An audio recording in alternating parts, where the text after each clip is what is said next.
ಹರೇ ಶ್ರೀಕೃಷ್ಣ.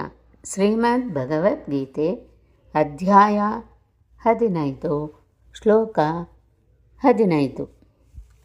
ಸರ್ವಸ್ವಚಾಹಂ ಹೃದಿ ಸನ್ನಿವಿಷ್ಣೋ ಮತ್ತಸ್ಮೃತಿರ್ಜ್ಞಾನಮಪೋಹನಂಚ ವೇದೈಶ್ಚ ಸರ್ವೈರಹಮೇವ ವೇದ್ಯೋ ವೇದಾಂತಶ್ರುತ್ವೇದವಿದೇವ ಚಾಹಂ.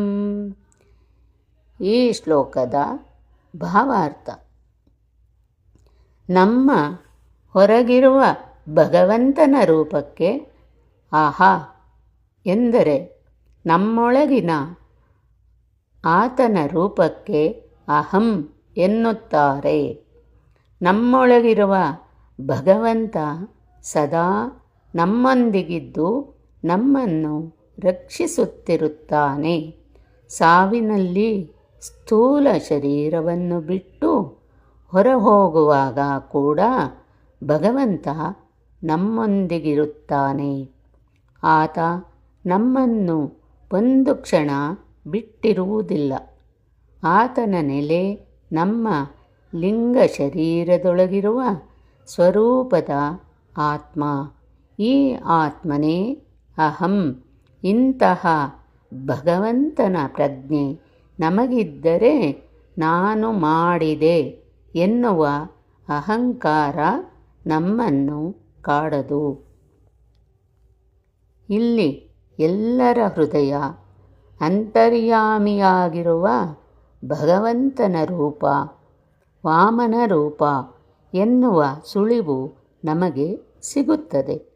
ಆದ್ದರಿಂದ ಉಪಾಸನೆಯಲ್ಲಿ ನಾವು ನಮ್ಮ ಅಂತರ್ಗತ ಭಗವಂತನನ್ನು ವಾಮನ ರೂಪದಲ್ಲಿ ಉಪಾಸನೆ ಮಾಡಬೇಕು. ಹೇಗೆ ನೆನಪಿನ ಶಕ್ತಿ ಕೊಡುತ್ತಾನೋ ಹಾಗೆ ಮರೆಯುವಂತೆ ಮಾಡುವವನೂ ಅವನೇ. ಕೆಲವೊಮ್ಮೆ ಅಪರೋಕ್ಷ ಜ್ಞಾನಿಗಳೂ ಕೂಡ ಭಗವಂತನನ್ನು ಮರೆತು ಬಿಡುತ್ತಾರೆ. ಇದಕ್ಕೆ ದೃಷ್ಟಾಂತ ಭಾಗವತದಲ್ಲಿ ಬರುವ ಗರ್ಗಾಚಾರ್ಯರ ಕತೆ.